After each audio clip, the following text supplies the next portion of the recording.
The gift of isolation, why your single season is sacred. Welcome back, guys. I'm Jay Coley, your favorite mirror, and this is Ascend, where we turn healing into power and pain into purpose. Let's tap in and talk about this. The season that you're in right now, the silence, the distance, the disconnection from people you thought would walk with you forever, that's not a setback, it's a setup. Whether you identify as a divine masculine or a divine feminine, and you feel like life has been lifing, like life has put a pause on your love story, your community, your visibility, this message is for you. Because what you're identifying with as isolation, Spirit is actually calling it initiation. So why is isolation necessary? For starters, it disrupts old patterns. We get so caught up in who we were for others that we actually forget who we are with ourselves. Isolation forces us to break these old performance cycles. We stop chasing love. We stop chasing purpose. We stop chasing being seen. It's at this point where we align with what's truly meant for our soul. Number two, it removes the energetic noise. Trust me, God is not going to compete for your attention. That's why all the distractions are being stripped. The lovers that couldn't hold your truth, the friends that want to hold on to the old version of you, and the habits that dim your divinity. They're not being taken from you. They're being removed so that the new chapter can come through clean. Number three, isolation will reconnect you to your inner rhythm. When you consistently have people in your orbit, it's easy to lose your own.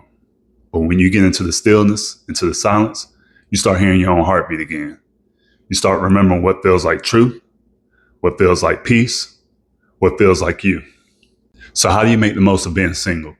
For starters, become the safe space that you've always sought.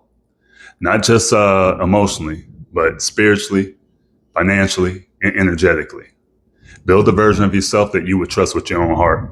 It's not about perfection, it's about presence. Number two, reclaim your power from fantasy. Waiting on the one can stop you from becoming the whole. Use this time of isolation to clarify what love means to you. Not by what the movies showed you, not by what trauma shaped, but by what your soul remembers. Number three, create a rhythm, not a routine. This isn't about getting caught in a checklist of habits for healing. It's about cultivating sacred rituals that will return you to yourself. I'm talking about daily walks, breath work, morning prayer. Even silence done with intention can change your entire vibration. Number four, practice receiving, especially to all my divine feminine out there. Being single doesn't mean being closed off. It means learning to be open without expectation. Let the sun touch your skin and allowing it to feel like a blessing. Let your own tears feel like a cleansing. Allow yourself to experience joy without the need to feeling like you need to share it. Number five, connect with your future from your now. Journal to your future partner. Write love letters to your higher self. Set a table for two, even if no one else is eating with you. It's not out of loneliness, it's out of faith. Hell, me and my imaginary babe eat all the time. Leftovers again. Anyway, it's because energy doesn't lie. If you live like love is already here, you'll attract someone who knows how to hold it. To the divine masculine that feels like he has to suffer in silence because no one ever checks on the strong man. To the divine feminine who's tired of always holding the light for others, but no one's ever holding the light for her. To the one that gave their heart to someone and who didn't see the depth of it, you're not being abandoned, you're being fortified. I promise you, Spirit didn't forget you and your blessings didn't get lost in transit. It's just preparing you to receive without distortion. And this season is sacred because it's clearing out all the noise and revealing the truth.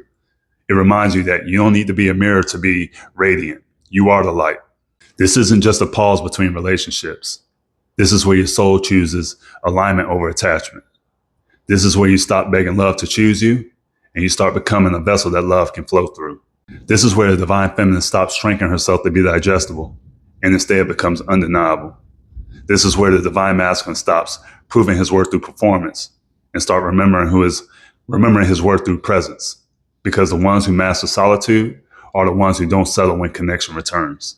So if you're currently in that space where it feels quiet, where it feels like no one sees you, no one's checking in, nothing's moving, pause and just figure out what your soul is trying to say in the silence.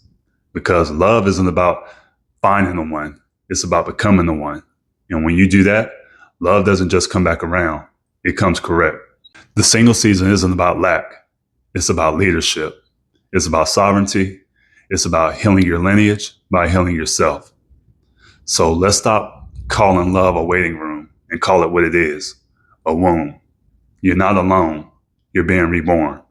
And if we're being honest, even the perfect love is going to get on your nerves from time to time. So just enjoy this quiet time while you can. And remember, transformation doesn't happen from talking about it. It happens from being about it. Own your energy, walk your path. And until next time, I'm sending you all so much love and light. Take care of you all.